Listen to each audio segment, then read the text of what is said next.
This channel does not promote any violent, harmful, or illegal activities. All content provided by this channel is meant for an educational purpose only.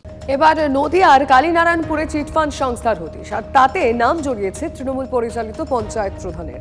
Directorate of economic অফেন্সেসের অভিযোগ দায়ের হয়েছে আর তা হতেই উধাও chit fund সংস্থার মালিক। অভিযোগ chit fund মালিকের মূল সহযোগী এই পঞ্চায়েত প্রধান।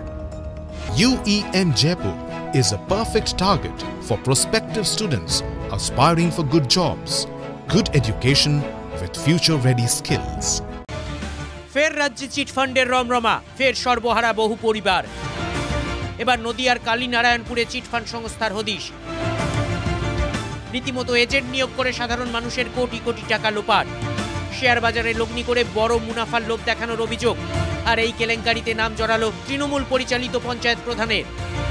স্টক গুরুকুল এবং প্রফিট অ্যাক্সিস। স্টক গুরুকুলের নামে বিভিন্ন জায়গায় বিজ্ঞাপন দেওয়া হচ্ছে প্রশিক্ষণের নাম করে, আর সেই প্রশিক্ষণের নাম করে এই প্রধান কার্যালয় থেকে মানুষের কাছ থেকে কোটি কোটি টাকা প্রতারণা করার একটা অভিযোগ উঠছে। আর যে কারণে এই শেয়ার বাজারের সেটি কিন্তু বন্ধ করে দেওয়া হয়েছে বলে জানা যায়। যদিও তারা এই কারবারটি চলতো তখন কিন্তু একাধিক প্রভাবশালী ব্যক্তি, মূলত রাজনৈতিক থেকে শুরু করে প্রশাসনিক স্তরের সমস্ত মানুষই কিন্তু এখানে আসতেন, তাদের সাথে যোগসাজশ ছিল এবং যোগাযোগ ছিল, আর তাতে কিন্তু মানুষ অনেকটা ভরসা পেয়েছিল, এমনটাই মানুষের দাবি। চিটফান্ডে সর্বস্ব খুইয়ে অথই জলে বহু পরিবার। ডিরেক্টরেট অফ ইকোনমিক অফেন্সেসে অভিযোগ দায়ের আমানতকারী। কোম্পানির হয়ে গ্যারান্টি বিক্রি করেছিল, 4% হারে ইন্টারেস্ট দেবে, এটা ছিল কোম্পানির গ্যারান্টি, এবং যে কোনো সময় টাকাটা তুলে নেওয়া যাবে। এই সমস্ত এজেন্ট, যারা লাভবান এজেন্ট, তাদের প্রত্যেককে ডেকে ইনভেস্টিগেশন করা হোক, এদের ফ্যামিলির যাবতীয় মেম্বারের নামে তারা অ্যাকাউন্ট খুলে প্রচুর টাকা তারা, কেউ 5 কোটি, কেউ 4 কোটি, কেউ 6 কোটি, এরকম প্রচুর টাকা তারা কামিয়ে নিয়েছে। শুধু যে আমানতকারীদের টাকা লোপাট তাই নয়, স্টাফেদের জন্য যিনি খাবার সরবরাহ করতেন সেই দীপক সরকারের দাবি তাঁরও বকেয়া টাকা মেটায়নি শুভ্রকান্তি নাগ। এমনকি টাকা চাইতে গেলে তাকে মারধরও করা হয় বলে অভিযোগ। আমি টাকা জমা রেখেছি, 40,000 টাকা জমা রেখেছি, প্লাস হচ্ছে আমার খাবার, আমার কাছ থেকে খাবার নিত, সেই খাবারের টাকা ওই এদের স্টাফদের খাবার নিত, দুপুরের খাবার, তবে রাত্রের খাবার, এরকমভাবে নিয়ে আমাকে বলতো যে একবারে টাকা দেবে বলে সে 50,000 টাকা বিল হয়ে গেছে। টাকা চাইতে গেলে লোক দিয়ে আমাকে মারিয়েছে, আমি হাসপাতালে ভর্তিও ছিলাম। এলাকা ছেড়ে পলাতক অভিযুক্ত শুভ্রকান্তি নাগ, সিল অফিস। শুধু তাই নয়, সেই সঙ্গে প্রতারণার জাল বিস্তারে তার সহযোগী বলে পরিচিত তৃণমূলের স্থানীয় পঞ্চায়েত প্রধান সুপ্রকাশ দেবনাথ পলাতক। এই হচ্ছে শুভ্রকান্তি নাগের বাড়ি। আর এত বড় বাড়ি এই কালীনারায়ণপুর গ্রাম পঞ্চায়েতের মধ্যে আর কারুর আছে কিনা জানা নেই। এলাকার মানুষ বলছেন যে এত বড় বাড়ি প্রথম তারা দেখেছেন, যেটা শুভ্রকান্তি নাগ তৈরি করেছেন। আর এই বাড়ির ছাদের ওপরে কিন্তু তৈরি করা হচ্ছিল সুইমিং পুল, এমনটাই এলাকার মানুষের দাবি।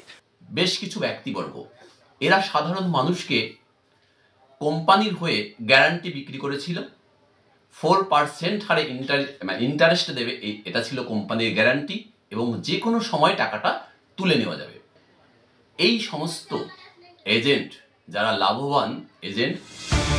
চিটফান্ড মালিক শুভ্রকান্তি নাগ এখনো অধরা, অথচ তাঁর হদিশ পেয়েছে TV9 বাংলা। TV9 বাংলার সঙ্গে কথা বলার সময় যাবতীয় অভিযোগ অস্বীকার করেছেন শুভ্রকান্তি নাগ। এখানে মুষ্টিমেয় কিছু মানুষ আছেন যারা হয়তো বলতে পারেন যে অ্যান্টি বিজনেস রাইভালরি থাকতেও পারে। তো এরকম কিছু মানুষ আছে যারা গ্রুপ করে যদি চাইছেন না হয়তো এই প্রসেসটা যাতে ঠিক মতো হয়, এরকমও কিছু মানুষ হয়তো থেকে থাকতে পারেন। কারণ আমি বিশ্বাস করি আমার যারা ইনভেস্টার রয়েছে বা আমার যারা সাবব্রোকার রয়েছে, আমার সাথে তাদের প্রতিনিয়ত কথা হয়, তাদের সাথে যেহেতু আমার কথাবার্তা হয় এবং অলরেডি কিভাবে পেমেন্ট প্রসেস হবে দে অলরেডি নো দ্যাট। এবং তো সেই কারণে যেহেতু জিনিসটা তদন্তের স্বার্থে রয়েছে এবং কিছু কোম্পানির ইন্টারনাল পলিসিও থাকে, আমি মিডিয়াতে অবভিয়াসলি এইগুলো নিয়ে বেশি আলোচনা করব না। এবং যেহেতু তদন্ত চলছে এই ব্যাপারটা নিয়ে আমার মনে হয় না আর কিছু বলা আমার পক্ষে উচিত হবে। অভিযুক্তের দাবি তিনি কারোর টাকা লোপাট করেননি, কিন্তু এখানেই উঠছে প্রশ্ন, তাহলে তিনি পালালেন কেন? মহাদেব কুণ্ডুর রিপোর্ট, TV9 বাংলা।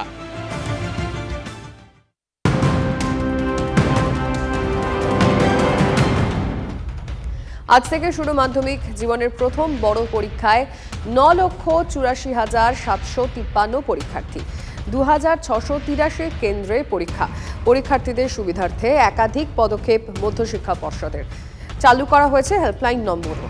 চলুন, আমাদের দুজন রিপোর্টার আমাদের সঙ্গে রয়েছেন কলকাতা থেকে। জেলার সব দিকে আমাদের নজর রয়েছে। সুমন আমাদের রিপোর্টার যেমন আমাদের সঙ্গে রয়েছেন, তেমনি বাঁকুড়া থেকে হীরক আমাদের সঙ্গে রয়েছেন।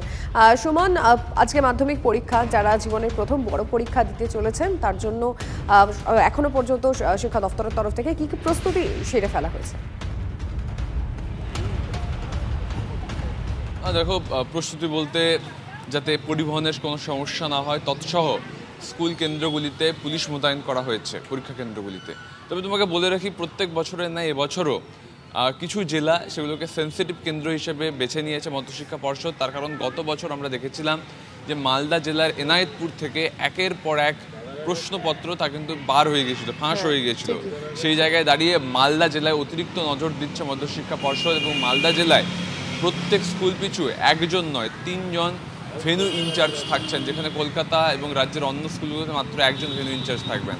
আজকে প্রথম দিন, তাই প্রথম দিন 9:30 থেকে 10টা, যেহেতু পরীক্ষা শুরু 9টা থেকে পরীক্ষার্থীদের অ্যালাউ করা হবে, 9:30টার মধ্যে পরীক্ষার্থীদের প্রবেশ করে যেতে হবে পরীক্ষা কেন্দ্রের মধ্যে। স্বাভাবিকভাবেই জীবনের প্রথম বড় পরীক্ষা, বুকটা দুরু। তবে মাধ্যমিক পরীক্ষাকে কেন্দ্র করে এবারে মধ্যশিক্ষা পর্ষদ বেশ কিছু পদক্ষেপ করেছে এবং তাদের বক্তব্য যে অ্যাডমিট কার্ড সংক্রান্ত ইস্যু ছিল সে সমস্যা মিটে গিয়েছে কলকাতা হাইকোর্টের নির্দেশে। তাই পরীক্ষার্থীরা সুষ্ঠুভাবে যাতে পরীক্ষা দিতে পারেন তার জন্য প্রত্যেক জেলায় ডিস্ট্রিক্ট মনিটরিং টিম এবং ডিস্ট্রিক্ট ট্রাভেলস টিম, অর্থাৎ যারা ঘুরে ঘুরে জেলার মধ্যে নজরদারি চালাবে সেই টিম রয়েছে। টয়লেটগুলোতে বিশেষ নজর দেওয়া হচ্ছে, কারণ কোনো স্মার্ট গ্যাজেট নিয়ে কিন্তু মাধ্যমিকে পরীক্ষা কেন্দ্রে ঢোকা নিষিদ্ধ। কেউ ঢুকলে কিন্তু তার পরীক্ষা বাতিল হবে এবং আগামী বছর তিনি পরীক্ষা দিতে পারবেন। তার সবকটা পরীক্ষা বছর বাতিল হবে, এই নির্দেশিকা পর্ষদ জারি করেছে। একেবারেই সুমন, তুমি সঙ্গে থাকো। বাঁকুড়ায়ও ছবিটা কি দেখা যাচ্ছে? কারণ যেহেতু 8টা বেজে গেছে, 8:15 বেজে গেছে, আর কিছুক্ষণ পর থেকেই পরীক্ষার্থীরা মোটামুটি সেন্টারের দিকে এগোতে শুরু করবেন। আমি হীরকের কাছে যাবো। হীরক,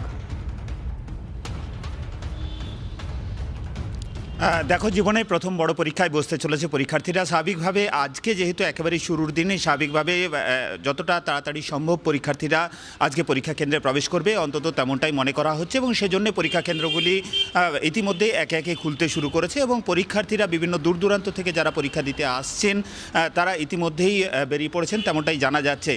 তবে বাঁকুড়া জেলার, তুমি জানো যে বাঁকুড়া জেলার বিস্তীর্ণ এলাকায় জঙ্গল রয়েছে এবং জঙ্গল পথে বহু পরীক্ষার্থীকে তাদের পরীক্ষা কেন্দ্রে পৌঁছতে হয়। এই জঙ্গল পথে হাতির উৎপাত রয়েছে, 60 থেকে 62টি হাতি রয়েছে। স্বাভাবিকভাবে এই জঙ্গল পথে যে পরীক্ষার্থীরা পরীক্ষা কেন্দ্রে পৌঁছবে তাদের জন্য বিশেষ ব্যবস্থা রাখা হয়েছে বন দপ্তরের তরফ থেকে। বন দপ্তরের তরফ থেকে গাড়িতে করে যেমন এই পরীক্ষার্থীদের পরীক্ষা কেন্দ্রে নিয়ে আসা এবং পরীক্ষা শেষে পৌঁছানোর ব্যবস্থা থাকছে, তেমনই কিন্তু বিভিন্ন জঙ্গল পথে নজরদারির ব্যবস্থা করা হয়েছে। আর তার পাশাপাশি পুলিশকেও সতর্ক করা হয়েছে যাতে রাস্তায় কোথাও যানজট না হয়, যাতে পরীক্ষার্থীরা কোথাও না আটকে পড়ে এবং পরীক্ষা কেন্দ্রে পৌঁছতে যাতে কোনোভাবে দেরি না হয়ে যায় সে বিষয়ে সতর্ক রয়েছে জেলা পুলিশ। সব রকম প্রস্তুতি রাখা হয়েছে এবং আমরাও চাই কোনো রকম যাতে সমস্যা পরীক্ষার্থীদের ফেস করতে না হয়, একদম তারা ভালোভাবে গিয়ে পরীক্ষাটা দিই, কারণ জীবনের বড় পরীক্ষা বলে কথা।